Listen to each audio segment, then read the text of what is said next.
Good morning and welcome to Rose Red Homestead. Today we are doing a video on that is very relevant to food security. And once again, we're going to be talking about plastics, non-plastics, with our emphasis today on non-plastic containers for storing food in your freezer. We do need to revisit plastics at just a little bit first, and then we'll just jump right into the non-plastic containers. We did a video, a few days ago where I disclosed that I'm changing my mind about plastics and food. And the first thing that I was doing was getting rid of all of our little plastic leftover containers that I often popped right into the microwave, and our cutting boards that leave little microplastic pieces in our food. I just want you to know that I have felt so good about that, really, really good. And I have come upon a couple of those plastic containers that were in the refrigerator with leftovers, and I have just totally thrown them away. So we are now without those little plastic food storage containers that you can go from refrigerator to microwave. I don't want to be tempted again. And I explained that we were replacing them with glass, and I showed you that.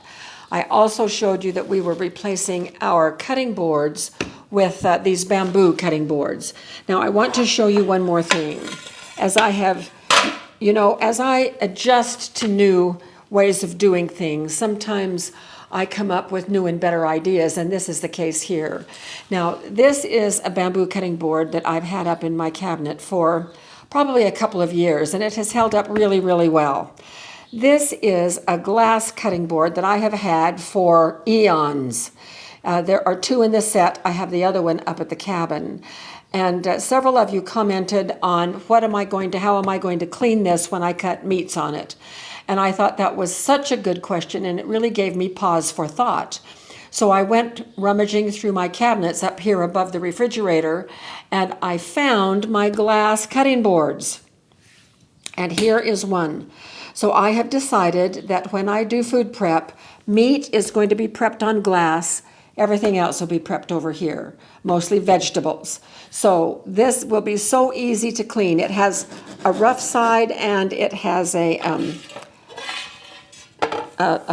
smooth side. And I can use either one. I usually opt to use the rough side. And I do not have an Amazon link for this because I've had it for several decades, really. Probably, I've had this for more. This predates Jim in my life. So that's what, honey, 27 years coming up. 27 years coming up in June. So I am not even sure where I got these, but I do have the two of them. So I'm very pleased that I have decided to do meats on this that is going to be easily cleaned. Now, several of you also said that you wondered, since I'm going to be ditching all of the plastic food containers, what I'm going to do in my freezer. What about freezing? What are we going to use for containers in our freezer to not use plastic? And several people said, I'm going to continue to use plastic in my freezer. And one person made this comment, which I thought was very logical, since we had talked about how plastics, we don't want to heat them like in the microwave, and we don't want to put acidic or oily foods in them because that leaches the plastic bad stuff out into the food as well. But she said, it's a frozen environment. I really don't see that that's going to hurt anything. And to me, that just sounded really, really logical. But once again, I have decided that I'm going to start turning over the plastics in our freezer with other options. And besides, with so many of you asking, what can we use to freeze food in our freezer? I wanted to see if I could find something to help everybody, to help all of us, so that we can find a good alternative to use in our freezer. Now, if you have watched our channel very long at all, you know that my freezer organization is completely with plastic bins and Ziploc bags. I freeze soups and main dishes flat in these gallon-sized Ziploc bags. I have all of our veggies in this size, and these are so convenient. I can write on them, and then I can either wash them out, which I do sometimes, or if they get really icky on the inside, I don't bother, I just throw them away. So we're adding to the landfill with these as well. And so I thought, what am I going to use in place of those things? And it's going to disrupt my whole organization system in my freezer. And so I went searching and searching and searching. Now, first of all, for those of you that are going to continue using plastic, I'm going to continue using some plastic as well. But I did some more research, and the recommendation is we need to know our plastics. If we're going to continue using them, we've got to know them. And as I'm sure most of you know, but just in case there are some out there that don't know, on the bottom of all plastic containers is a recycling number. I think it goes from 1 to 7 or something, I don't remember. But and plastics are made with resins. Some of those resins contain really bad stuff, which is why a lot of us are getting rid of some of our plastic things. Some are more safe to use than others. And so here are some that I wanted to just present to you. If you're going to be using plastic, stick with those that have the safest recycling number. Now, this recycling number is sometimes really hard to see. Here is a little bottle of rose water and glycerin that when I get overheated, I can just spray on my face. On the bottom, teeny tiny, so tiny, I needed a magnifying glass to read it, is the little triangle with a number 1. And you notice that number 1 isn't on our list. So number 1 is PET or peat. And a lot of the hard plastics that things like this come in are number 1. But since number 1 isn't listed as one of the 3 safest plastics to use for food, then I won't be using any plastic that is like this for storing food with a number 1. I'm going to stick with number 2, number 4, and number 5. And these letters here stand for the chemicals. That first one is high density polyethylene. High density polyethylene, low density polyethylene, and this one is polypropylene, and various things come in those. Normally, the Ziploc bags are number 4, low density polyethylene, and so they are among the safer of the ones. The ones that we should completely and totally stay away from are polyvinyl chloride, number 3, that's shown right here, and then number 6 is polystyrene. This is styrofoam, and then PC, which is polycarbonate, and that's the one that has the BPA in it, and this is what we want to stay away from at all costs. So that's just a word about our plastics. So I'm going to get our plastic information out of the way, and we'll be right back to talk about what we're going to use in our freezer. So some months ago, we did a class on efficient multiple meal prep. And we prepped in that one video, I think 20-something meals, maybe even more, that were to go right in our freezer. And so it has been a good 6 months more, maybe even closer to a year. I don't really remember. I'll have to go back and look at the dates. But these are the containers that we used in our freezer. These are just little foil containers with the foil lids. And they have worked marvelously. So this could take the place for things like soups and other things that I freeze flat. I've had 2 sizes. I remember that our stuffed peppers went in this size, and this had the lid that is foil on one side and cardboard on the other side, and we had kind of a discussion under that video about which side goes up. Does the foil side go up or does the foil side go down? And I don't know, there weren't instructions to that. I just did it this way, but I don't really know if that's the right way or not, and who cares? It worked, and so anyway, these have worked really fine for our leftovers, but this size would not have fed my family when all of my children were home. There were 8 of us at that time, and this isn't big enough, but you can buy these foil containers in various sizes. Now, the downside is, of course, that they are intended for one-time use. But you're probably a lot like me, I assume, in that if you can wash out something like this that you paid good money for and not throw it away, then that's what you do. The other day we got this size out, and it had 2 burritos in it, and the flour tortillas stuck so badly to the bottom of that. we had no choice except to toss it. It was not washable. But I have several rewashed of these over in the cabinet that I will be reusing, including with their foil lids. But you could always just use a regular piece of foil from a foil roll and cover it if you wanted to. So that is really a good option. So that's one thing I'm suggesting.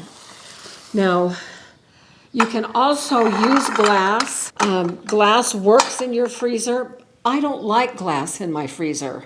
They're thick, they're heavier, they take a long time to thaw, and but it is an option. You can use glass if you want to. It's also expensive because I go through those containers and those Ziploc bags out there like crazy. So that's one option. It's one that I will not use. So then I went online looking for silicone containers. And silicone, you know, is hot right now. Everybody loves their silicone, and you can do a whole lot with silicone, including little food storage bags like this. So I was very curious about these. I wondered about containers this size that would hold more. And my gosh, the prices on some of those things are just absolutely outrageous. I could buy a nice set of 3 for $45. And I'm not going to do that. I am so frugal. I just can't part with that much money for just 3 silicone containers. And so I searched some more and I found this set of bags. Well, let me tell you, I am loving these bags. I've had them for 2 days and I have already ordered a larger set of these. This was, how many came in this? 18. I've just ordered the next one up, which is 24. And these were just $1 and a few cents a piece. The 24 set was $21, and so I'm under $1 per bag. Now, these come in 3 sizes. They are this, and there was 7 of each of these 2 colors, of the green and the blue. And then there were 4 of these. Well, you might say, well, 4, that's only 1. That's because the minute I got them home, I could just see other things that I could use with them that will help replace plastic. So some of these are already in use, and I'm going to be making yet a 3rd video on this, showing other uses for this that I am just absolutely thrilled with.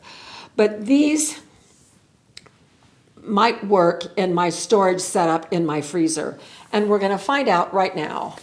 So this is one of the bins. This is Veggie 6 bin that I've just pulled from the outdoor freezer. And if you have watched those videos, you know that this is how we store our veggies. These are quart bags, and I put enough in here to serve Jim and me. It's 1.5 cups. I do 3/4 cup of serving of veggies per. And then I usually label these. I don't know why these aren't labeled. But anyway, and I can fit, these are potatoes, 1, 2, 3, 4, 5, 6. So I can fit about 6 of the fat ones.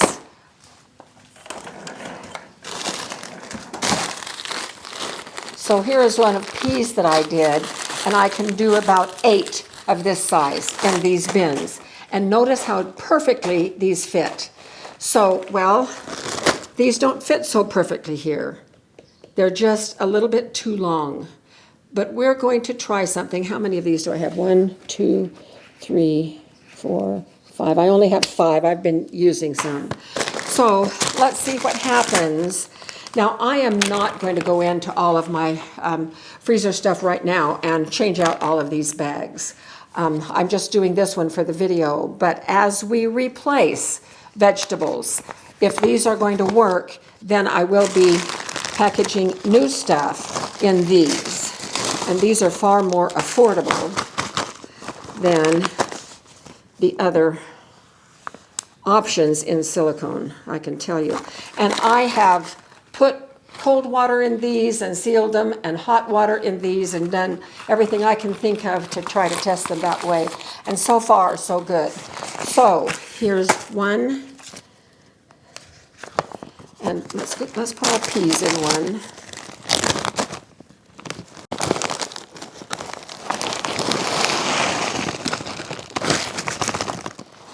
So I can tell right now this is a pretty good fit for the amount that I usually store in Ziploc bags. And these have this flat bottom, so you can stand them up this way. I could put these just in the freezer without being in a bin, but then I waste a lot of space on the top because the shelves are this far apart. So let's put some potatoes in.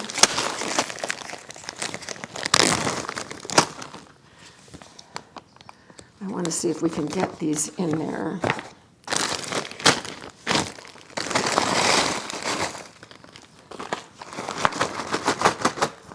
Yeah, this is a perfect fit, volume-wise.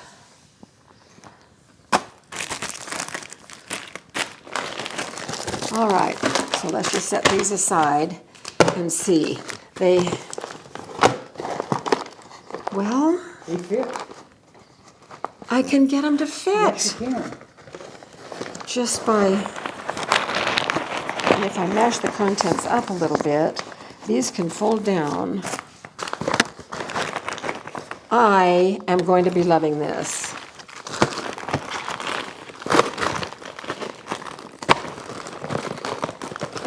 One, two, three, four, five, so I've got 6 in there right now.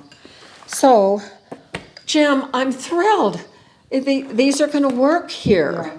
That is just great. Now, let me see if I can get the lid on. You should be able to.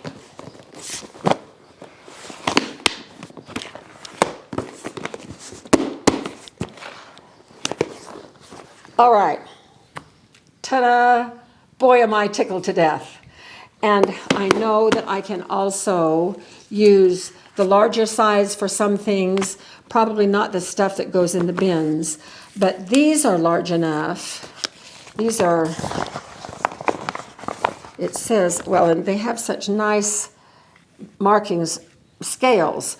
Cups, 12 cups up to here. Milliliters, 3,000. Fluid ounces, 100 ounces. So not quite a gallon, but enough soup could fit in here. A quart would easily fit in here. A quart and a half probably would. And then we can freeze them fairly flat, not totally flat, but fairly flat. So I do believe that these are going to work in my freezer for replacing the setup that I have in there right now. So I couldn't be happier about this. Then another thing that I found was these little tags that, because I can write on the Ziploc, I can just write right there. And then because a lot of the times I just throw these away, it doesn't matter. Or I have just scratched through it.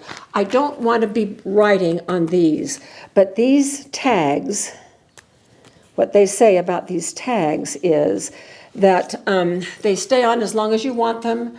You can put them underwater, they even stay there, and you can put them in your refrigerator, put them in your freezer, and then when you're ready to change the contents, they just pull right off. So I'm delighted about that as well, and I will put the link to these little labels down below as well. So let's help each other as we are at our own pace switching over to non-plastic containers in our freezer, and I hope that dozens of you will respond to this video and share what you use in your freezer in place of plastics. Now, I was happy to find out this container is a 5, and that is one of our good ones. So even though the food doesn't come in direct contact with this plastic, it is safe inside its silicone bag. The container itself is still one of the safer plastics, so I couldn't be happier. I'm thrilled with these. So it will take a gradual changeover, but we will certainly get there. So share what you have and what you are doing as well, and we can help each other make sure that we can, at our own pace, switch out of using so many of the plastics that have the resins that contain the chemicals that are not really safe for us. So thank you for being with us, and we appreciate you so very much, and we will see you soon for more videos.